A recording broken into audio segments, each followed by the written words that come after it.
দর্শক, এই মুহূর্তে প্রধান উপদেষ্টা বাসভবনের সামনে রয়েছেন আমাদের সহকর্মী মুশফিকুর রহমান। আমরা সরাসরি চলে যাচ্ছি তার কাছে। মুশফিক, আন্দোলনকারীরা এখন কি করছেন আমাদেরকে বিস্তারিত জানাবেন। এই মুহূর্তে দাঁড়িয়ে আছি প্রধান উপদেষ্টা ডক্টর মোহাম্মদ ইউনূসের যে প্রধান কার্যালয় এবং বাসভবন যমুনার সামনে। দেখতে পাচ্ছেন এখানে কিন্তু ঘেরাও করে কর্মসূচি চলছে, অবস্থান কর্মসূচি। এবং গতকাল রাতে জুলাই গণ অভ্যুত্থানের সম্মুখ সারির নেতা এবং অন্যতম সমন্বয়ক হাসনাত আব্দুল্লাহ তার ফেসবুক পোস্টে তিনি আহ্বান করেন এই ঘেরাও কর্মসূচি এবং অবস্থান কর্মসূচি।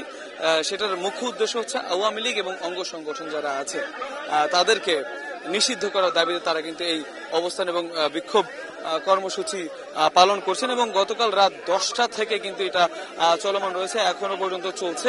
এবং আমরা দেখেছি সকাল 8টা নাগাদ হাসনাত আব্দুল্লাহ তিনি কিন্তু বক্তব্য দিয়েছেন। তিনি বলেছেন যে এই অবস্থান কর্মসূচি চলবে। তবে এখন যেখানে অবস্থান কর্মসূচিটা চলছে যে একদম বাসভবনের যমুনার একেবারে সামনে, সেখান থেকে একটু সরে গিয়ে হোটেল ইন্টারকন্টিনেন্টাল এবং মিন্টো রোডের মাঝে যে ফোয়ারাটা আছে, গোল চত্বরটা রয়েছে, সেখানে কিন্তু জুমার পর থেকে তাদের এই অবস্থান কর্মসূচি চলবে এবং আওয়ামী লীগকে নিষিদ্ধ করার আগ পর্যন্ত তাদের এই কর্মসূচি চলবে বলেও তিনি কিন্তু জানান। এবং আপামর জনতাকে, রাজনৈতিক দল না শুধু সব জনতাকে কিন্তু তিনি আহ্বান জানিয়েছেন এই যে আন্দোলন, এই ঘেরাও কর্মসূচি সেটাতে অংশগ্রহণ করার জন্য।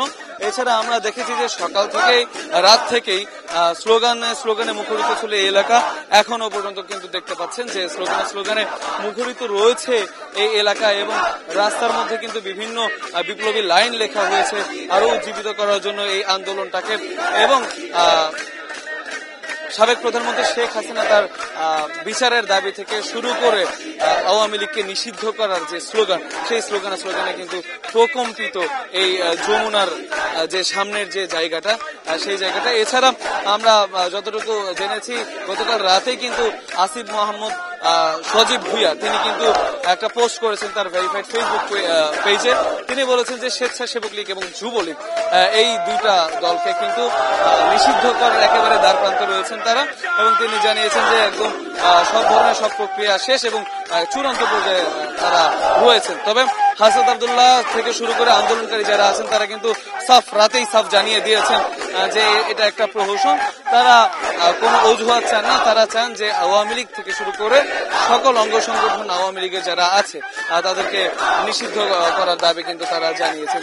এবং আমরা দেখেছি এখানে এনসিপি থেকে শুরু করে হেফাজতে ইসলামী এবং বাংলাদেশ ছাত্র শিবির এবং অন্যান্য যারা জুলাই গণ অভ্যুত্থানে সক্রিয় দল ছিলেন বা ছাত্র সংগঠন ছিলেন, সাধারণ মানুষ ছিলেন, তারা কিন্তু এখনো পর্যন্ত এখানে অবস্থান করছে। আমরা একজনের সাথে একটু কথা বলার চেষ্টা করব, যে তাদের আন্দোলন সম্পর্কে একটু জানার চেষ্টা করব। আচ্ছা, আজকে যে আন্দোলনটা চলছে গতকালকে থেকে, আপনাদের দাবি দেওয়া সম্পর্কে একটু আমাদেরকে জানাবেন। আমাদের দাবি তো হচ্ছে আজকে হচ্ছে 314 দিন হয়ে গেছে আমাদের দেশ পুনরায় স্বাধীন হয়েছে, কিন্তু আমাদের যে মূল লক্ষ্য ছিল, আমরা যার জন্য ত্যাগ দিয়েছি আওয়ামী লীগকে এই দেশ থেকে তাড়িত করেছি, কিন্তু আমরা বারবার অন্তর্বর্তী সরকারকে তাকে নিষিদ্ধ করতে হবে, তারা যেন নেক্সট কোন সময় যেন নির্বাচন অংশগ্রহণ না করতে পারে। কিন্তু আমাদের অন্তর্বর্তী সরকার তা নিষিদ্ধ করতেছে না।